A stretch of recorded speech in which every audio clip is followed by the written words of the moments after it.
Hello. The period following the end of the Napoleonic Wars and the War of American Independence was one of comparative stability.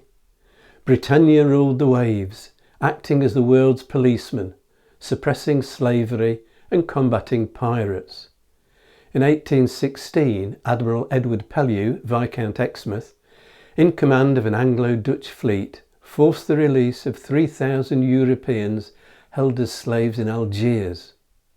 Parliament had passed an act in 1807 banning slavery in the British Empire and promoting action to influence other nations to follow suit. In 1827, at the Battle of Navarino in the Peloponnese Peninsula during the Greek War of Independence, a Turkish and Egyptian fleet was comprehensively defeated by a joint British, French and Russian force under the command of Vice Admiral Edward Codrington. Navarino would turn out to be the last fleet action carried out by the Royal Navy wholly under sail. Change was coming. Experiments with steam-powered paddle-wheel vessels had been taking place for around 20 years, when the Navy's first steamship, the tug Comet, built at Deptford by the Birmingham company of Boulton and Watt, was launched in 1822. Comet was followed in 1823 by HMS Lightning. Initially a packet ship, she was later converted as a survey vessel. These early paddle steamers were dual capacity, with sail supplemented by steam power. In 1845, a series of races and tug-of-war contests between HMS Rattler and HMS Alecto demonstrated the superiority of the screw propeller over paddle wheels. The first major warship fitted with a marine steam engine was the 91-gun Agamemnon, launched in 1852.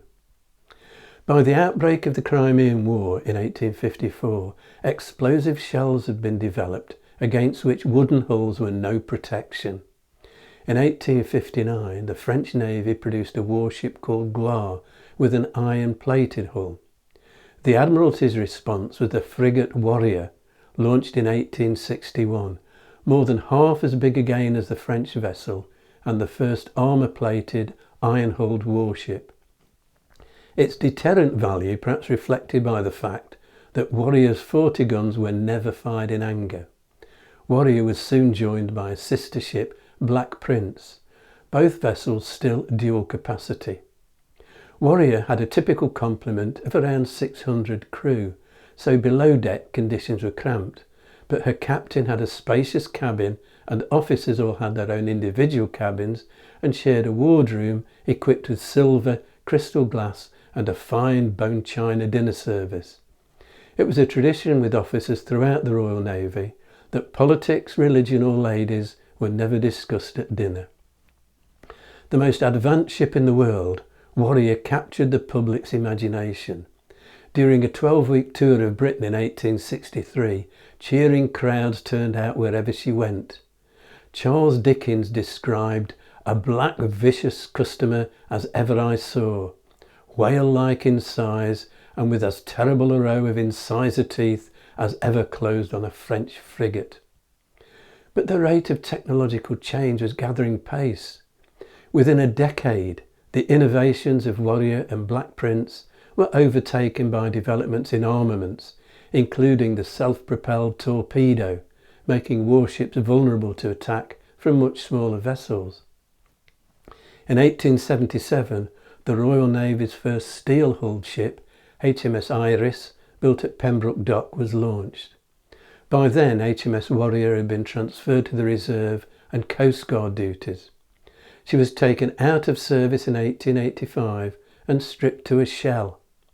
After a short period as a training ship, renamed Venom 3, she was put up for sale. But with no takers, she was eventually converted into a floating oil jetty moored in Clanning Cove, Pembroke. Thanks to the Warrior Preservation Trust, she was restored and returned to Portsmouth to take her place back in the historic dockyard. The Victorian age of British naval dominance came at relatively low cost. From the mid-19th century, defence spending actually reduced, But the world order was changing. In the later 19th century, newly unified Germany commenced a massive programme of shipbuilding. Japan was expanding its navy. A Naval Defence Act in 1889 brought a commitment to maintain naval strength in the face of emerging challenges. 10 new battleships, 38 cruisers and other smaller vessels were ordered. Longer range guns were developed. Experiments began with steam turbines and the potential for submarines was explored. I shall begin there next time. If you've enjoyed this video, hit the like and subscribe buttons and click on the notification bell to be informed when the next video is available, or you can subscribe by clicking on the rose window over my shoulder.